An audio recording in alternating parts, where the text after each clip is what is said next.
Oi, gente.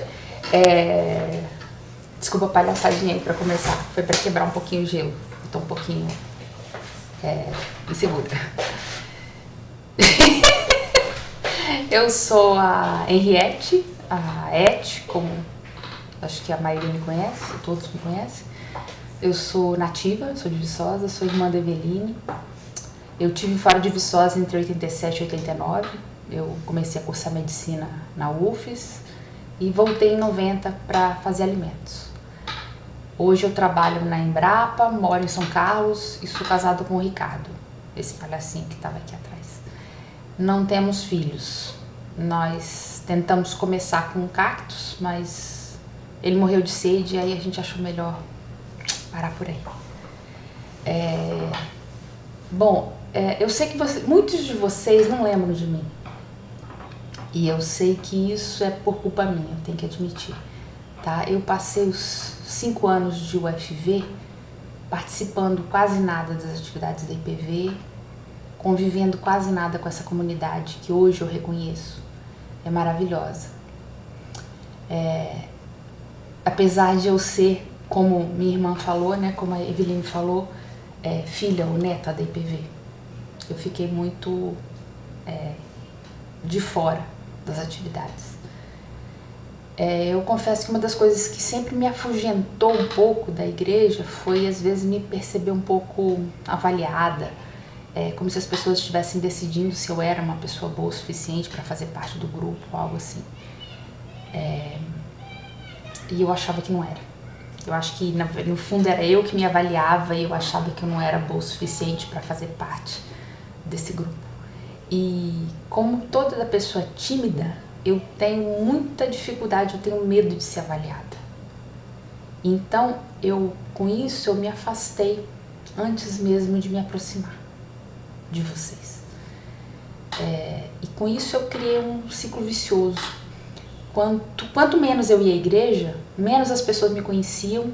E quando eu resolvia ir, às vezes eu ouvia coisas do tipo: "Você é irmã da Eveline? Nossa, eu nem sabia que a Eveline tinha uma irmã." Ou alguma coisa assim do tipo. Às vezes a pessoa falava sem pensar que podia estar me magoando, né? Mas aquilo me deixava arrasada e eu ia pra casa chorando e sumia. Aí sumia de vez. E, quer dizer, foi um ciclo vicioso que eu mesma criei, tá? E a única pessoa que perdeu com isso fui eu. Eu perdi oportunidades de ouro de conhecer melhor vários de vocês.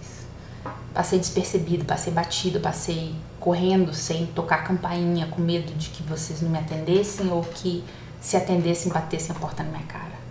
Alguma coisa assim, insegurança mesmo. Foi medo de rejeição, foi por isso que eu me afastei ou não me aproximei. Na verdade, assim, acho que o medo sempre foi uma coisa que fez muito parte de mim, tá? Acho que foi por medo que eu e o Ricardo não tivemos filhos. Sempre tive medo de não dar conta, de não ser boa mãe, de perder, não sei. Sempre os medos, né? E a ironia do medo é justamente essa.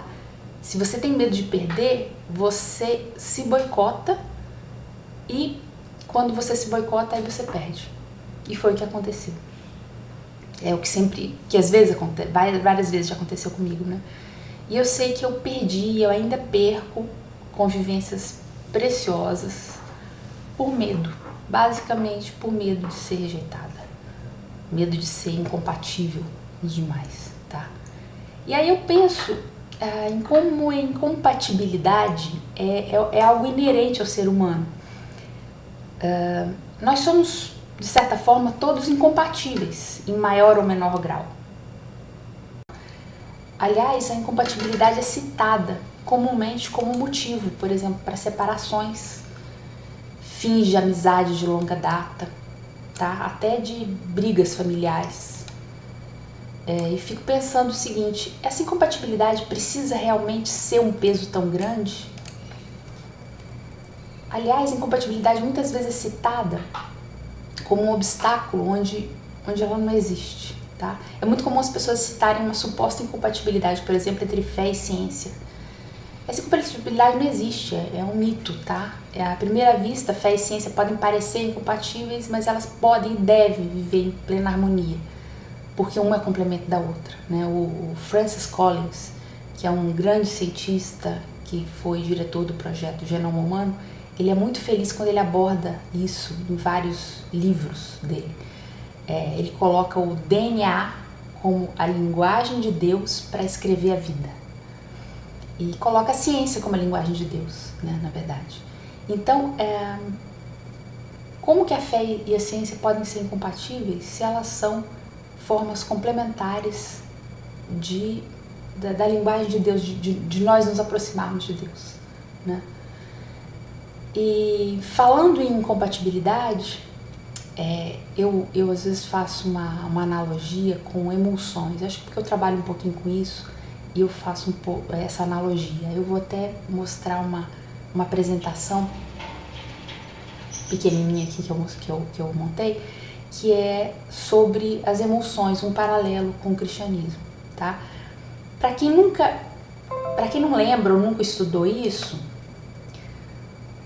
as emulsões são uma mistura improvável entre componentes que normalmente são incompatíveis, tá? Por exemplo, óleo e água. Óleo e água são incompatíveis. Todo mundo sabe que óleo e água não se misturam, tá?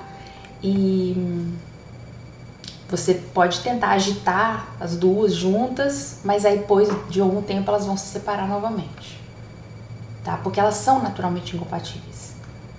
Agora, se você adicionar um emulsificante, você consegue compatibilizar essas fases. Então você consegue ter gotículas de óleo dentro de uma fase de água e elas ficam estáveis. Por quê? Porque aqui no meio, nessa interface entre o óleo e a água, você vai ter uma coisinha mágica chamada emulsificante, tá? Esse componentezinho mágico, ele tem afinidade pelas duas fases, tanto pela fase de óleo quanto pela fase de água. Então, embora as duas fases não tenham afinidade uma pela outra, o emulsificante, que é a interface, tem afinidade pelas duas.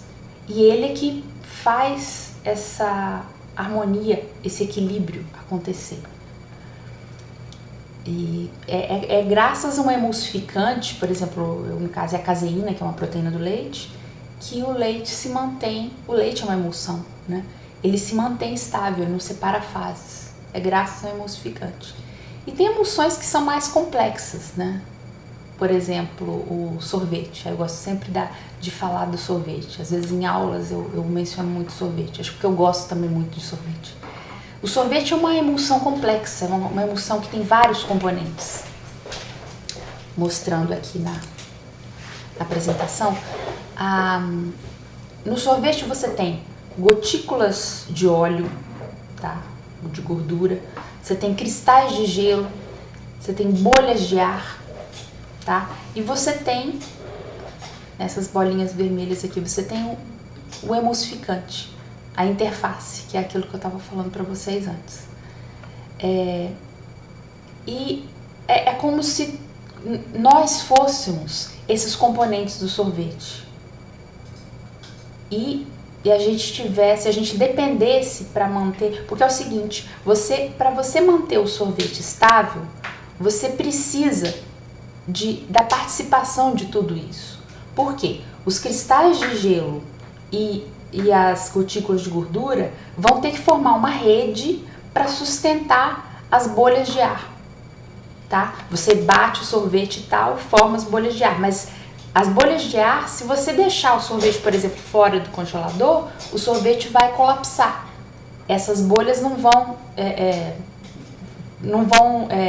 sobreviver, por assim dizer. Por quê? Porque você precisa dos cristais de gelo e da gordura para manter essa rede, para manter as bolhas de ar intactas, por assim dizer.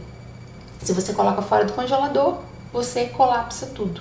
Então, é como se os cristais de gelo e a gordura, tudo isso fizesse parte do equilíbrio, tá? Então, a analogia que eu faço seria a seguinte: para manter o sorvete estável, você precisa do emulsificante. E aí eu comparo Jesus Cristo como se ele fosse um emulsificante universal, que conseguisse manter em equilíbrio as fases que são aparentemente incompatíveis. Mas ao mesmo tempo a gente precisa fazer a nossa parte. É como se nós fôssemos aqui os cristais de gelo e as gotículas de gordura que precisassem fazer sua parte para manter o equilíbrio, para manter as bolhas de ar intactas para o sorvete não colapsar, tá? Então, quer dizer, quem nos mantém aqui é Jesus Cristo. Mas a gente também tem a nossa parte para exercer, tá? E só para encerrar, eu queria dizer que apesar de eu ter fugido de vocês, fugido aparentemente, né, de vocês lá em Viçosa, eu não quero fugir mais, tá? Eu quero fazer parte dessa comunhão bonita e esse grupo tem me feito muito bem, muito bem. Eu dou graças a Deus por vocês, eu peço a Deus por vocês e aqui em São Carlos a gente tem aqui um quarto de hóspedes que está à disposição de quem quiser vir nos visitar. E é isso. Deus abençoe vocês todos e obrigada por terem me ouvido.